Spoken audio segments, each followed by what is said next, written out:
Thank you for pressing play. Your presence here brings joy to my heart. Welcome, curious minds, to our video that explores the ins and outs of girls' toys and games. Girls' toys and games are toys and games specifically targeted at girls by the toy industry. They may be traditionally associated either exclusively or primarily with girls by adults and used by girls as an expression of identity. One commentator have argued that the market for girls' toys and games is more challenging than that for boys' toys and games. Brace yourself for an in-depth analysis as we navigate through background and its far-reaching implications. Games and toys, or types of play, in many cultures are gender and age neutral, but some are given a gender role, masculine or feminine. Games given a gender role are exclusive or segregationist, and a game labeled as such is often considered by both children and adults as appropriate for boys or girls, but not both. Members of a culture that designated a game's gender role, as well as outsiders, may have difficulty discerning why it has that gender role. Some games, such as many sports, are or were officially gender segregated, and the gender role given a toy or game may affect its marketing. Get ready for an enlightening exploration as we dig into age compression and understand its role in the broader context. Age compression is the modern trend of children moving through play stages faster than they did in the past. Children have a desire to progress to more complex toys at a faster pace, girls in particular. Barbie dolls, for example, were once marketed to girls around 8 years old but have been found to be more popular in recent years with girls around 3 years old. The packaging for the dolls labels them appropriate for ages 3 and up. Boys, in contrast, apparently enjoy toys and games over a longer time span, gravitating towards toys that meet their interest in assembling and disassembling mechanical toys, and toys that move fast and things that fight. An industry executive points out that girls have entered the tween phase by the time they are 8 years old and want non-traditional toys, whereas boys have been maintaining an interest in traditional toys until they are 12 years old, meaning the traditional toy industry holds on to their boy customers for 50% longer than their girl customers. Girls gravitate towards music, clothes, makeup, television, talent shows, and celebrities.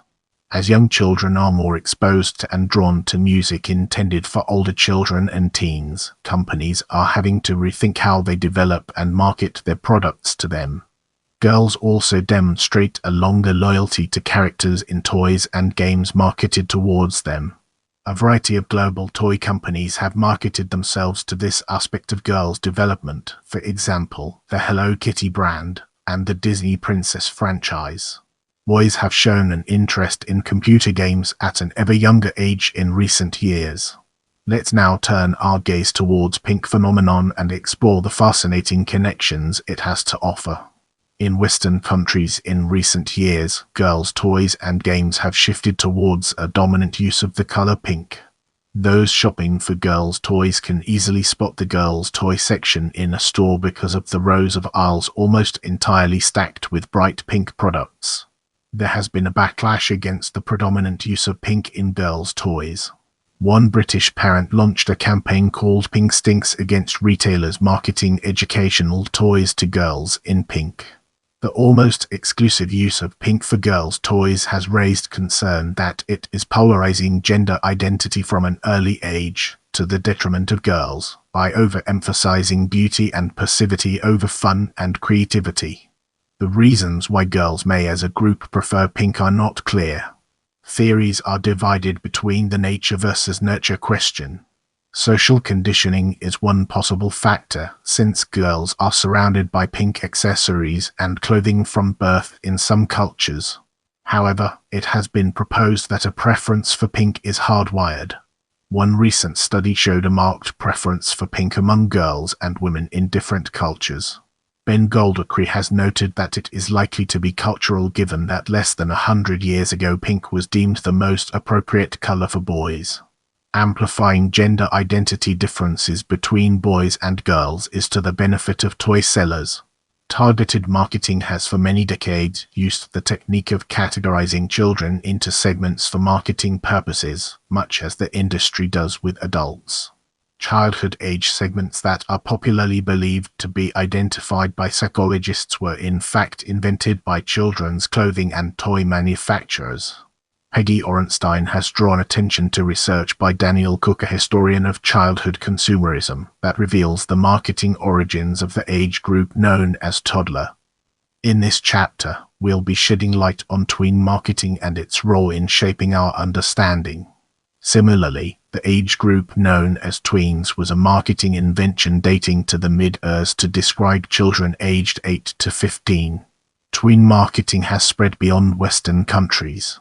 In India, marketing research shows children in the 8 to 14-year-old age range, predominantly girls, shifting their preferences away from traditional products towards mass-marketed merchandise such as the Disney Princess and Frozen franchises. Tween girls became identified as a huge market during the years. The pop music group The Spice Girls were an act based on a group of female performers representing character traits, with nicknames such as Scary Spice, Baby Spice, and Sporty Spice. They were originally a less edgy variation on the girl group character acts such as the Mary Jane Girls, organized by Rick James, and Vanity 6, created by Prince, with an intended teenage audience. To the surprise of the recording industry, the Spice Girls were an enormous success with prepubescent tween girls, who identified with the flirtatious sexuality of the group and the girl power theme, which marketers subsequently promoted to the hilt. In 1998, the year the Spice Girls enjoyed their peak success, tweens spent an estimated $1.40 billion, according to YTV Tween Report. Marketing to tween girls is a full-fledged entertainment industry trend today, with toys and merchandise associated with television shows, music groups, and celebrities, for example Justin Bieber, Miley Cyrus, and Selena Gomez. In addition to toys such as dolls marketing to girls, they use common ideas and representations of toys that will make the biggest profits.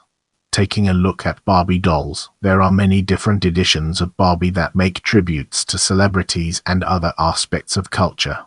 Some of these editions include Marilyn Monroe, Diana Ross, Audrey Hepburn, Harley Davidson, and many more.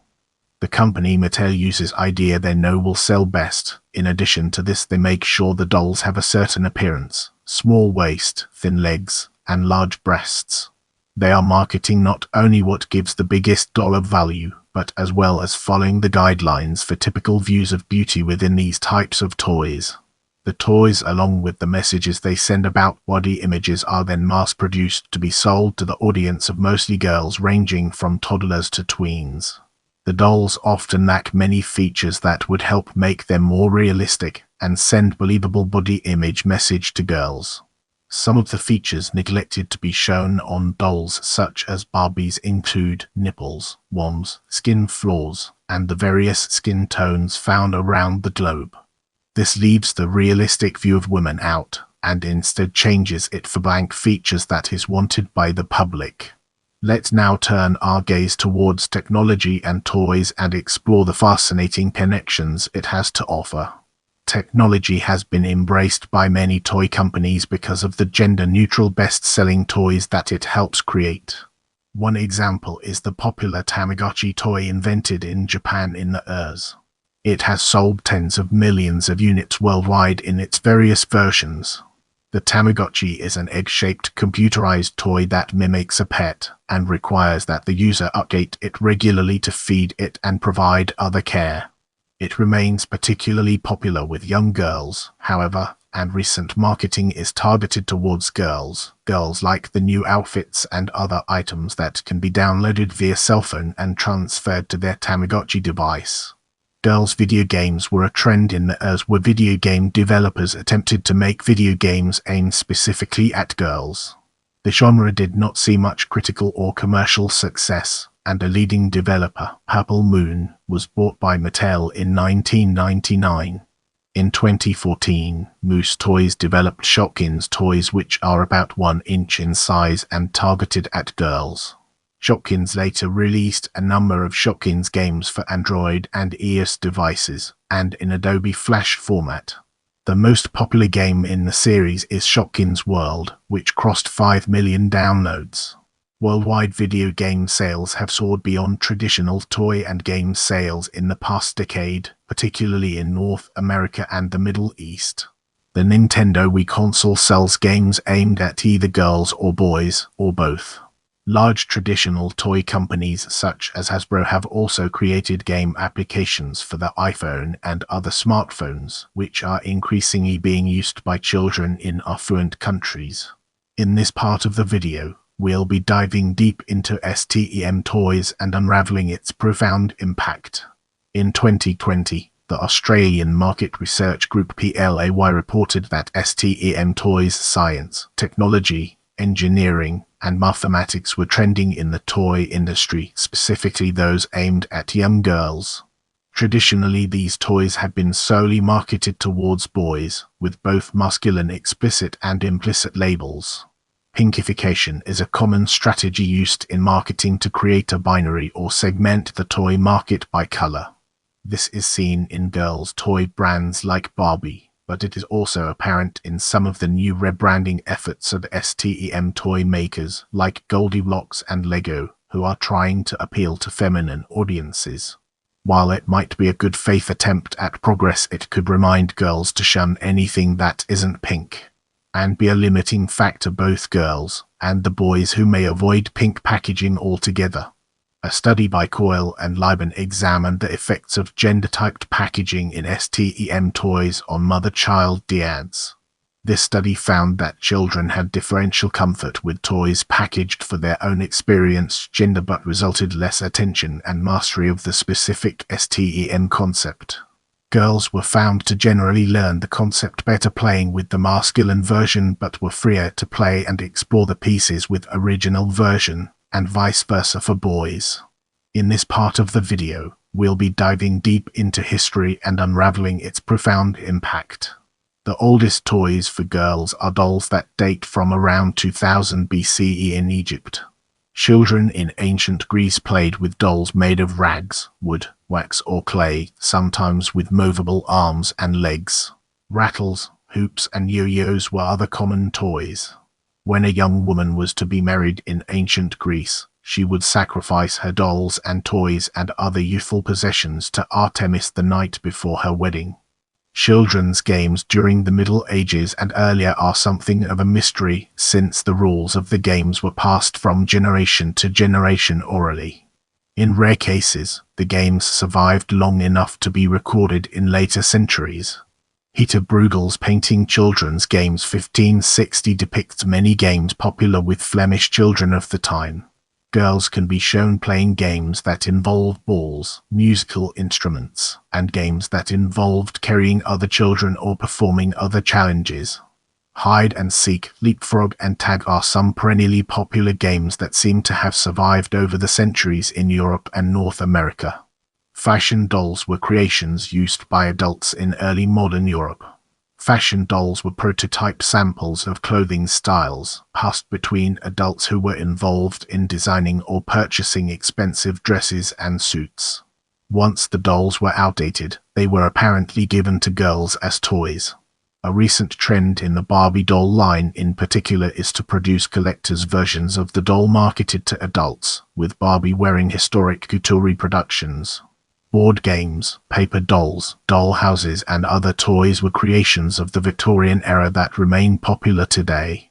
Other historic and vintage girls' pastimes include paper fortune tellers, which date from the Urs. I love hearing from you, so leave your thoughts and suggestions in the comments.